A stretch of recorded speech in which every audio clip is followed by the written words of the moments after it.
बिस्मिल्लाहिर्रहमानिर्रहीम।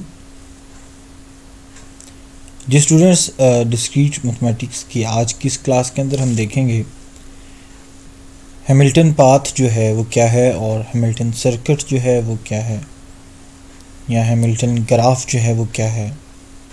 हमने last lecture के अंदर, अगर आप लोगों को याद हो तो, देखा है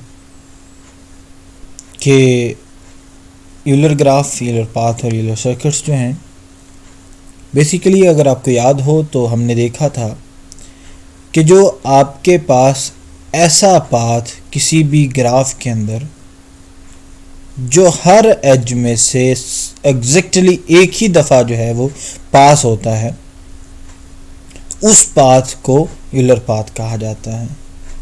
अब हैमिल्टन के अंदर फ़र्क क्या है, मैंने आपको लास्ट लेक्चर के अंदर भी कहा था, याद रखिएगा, एज का और वर्टेक्स का फ़र्क है।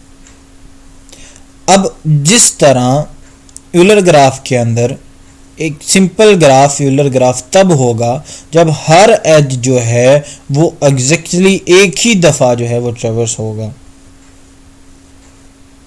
लेकिन यहाँ पे हैमिल्टन पाथ जो है, अगर आप इसको देखें तो कोई भी simple path in a graph जी, कोई भी पाथ जो है किसी ग्राफ का, वो तब हैमिल्टन पाथ होगा जब हर वर्टेक्स जो है वो एक ही दफ़ा जो है ट्रेवर्स होगा, that passes through every vertex exactly once.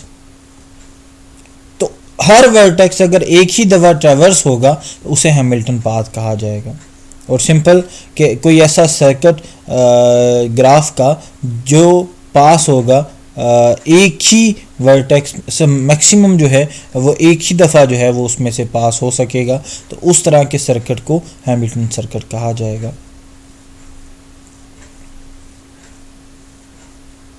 Basically ये जो टर्मिनोलॉजी है, ये एक गेम थी जिसे आइसोजियन पज़ल कहा गया, जो 1857 के अंदर बनाई गई। आयरिश मैथमेटिशियन थे सर विलियम रोवन हैमिल्टन, उन्होंने इसको इंट्रोड्यूस करवाया और उसके अंदर उन्होंने वुडन जो रिकरन जो पॉलीहेड्रन था, 12 रेगुलर पेंटागॉन्स उनके जो उसके फेसेस थे, उसको लेके इन्होंने इसका एक आइडिया सा इंट्रोड्यूस करवाया था। ये बेसिकली इसकी एक एग्जांपल है कि आपने वर्टिसेस पे फोकस करना है और हर वर्टेक्स जो है बेसिकली वो एग्जैक्टली एक दफ़ा ट्रेवर्स हो, पास हो, तो उस तरह के जो पाथ हैं उन्हें हैमिल्टन पाथ कहा जाता है। और याद रखिएगा, हैमिल्टन के लिए भी ये बात लाजमी है कि वो कनेक्टेड होना चाहिए। यहाँ पे एक एग्जांपल की मदद से हम इस चीज़ को यहाँ पे समझने की कोशिश करते हैं। Which of the simple graphs in the figure 10 have Hamilton circuit if not Hamilton path. तो अगर हम यहाँ पे G1 की बात करते हैं तो G1 के अंदर हैमिल्टन सर्किट जो है वो है, किस तरह से है, इसके वर्टिसेस को देखेंगे A, B, C, D और E, और वो तमाम के तमाम एग्जैक्टली एक ही दफ़ा ट्रेवर्स हो रहे हैं। तो हमने यही डेफिनेशन के अंदर डिस्कस किया कि कोई भी पाथ आपका, बल्कि कोई भी सर्किट आपका हैमिल्टन सर्किट तब होगा जब उसके जो वर्टिसेस हैं वो एग्जैक्टली वंस जो है एक ही दफ़ा ट्रेवर्स होंगे। और G2 के अंदर जो है हैमिल्टन सर्किट नहीं है।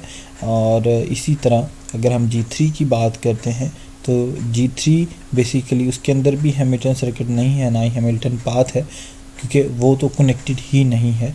जबकि G2 भी जो है वो कनेक्टेड नहीं है, लेकिन उसके अंदर हैमिल्टन सर्किट तो नहीं है, लेकिन उसके अंदर हैमिल्टन पाथ है, क्योंकि उसके भी जो वर्टिसेस हैं वो हर एक जो है वो एक ही दफ़ा ट्रेवर्स हो रहे हैं। उम्मीद करता हूँ यहाँ तक आप लोगों को इसकी अंडरस्टैंडिंग हो गई होगी। यहाँ तक अगर आपने कोई बात पूछनी है तो आप कमेंट सेक्शन के अंदर जाके डिस्कस कर सकते हैं, मैसेज कर सकते हैं मुझे। ईमेल आईडी है, नीचे मेरी व्हाट्सएप नंबर है, वहाँ पे आप मेरे से रब्ता कर सकते हैं।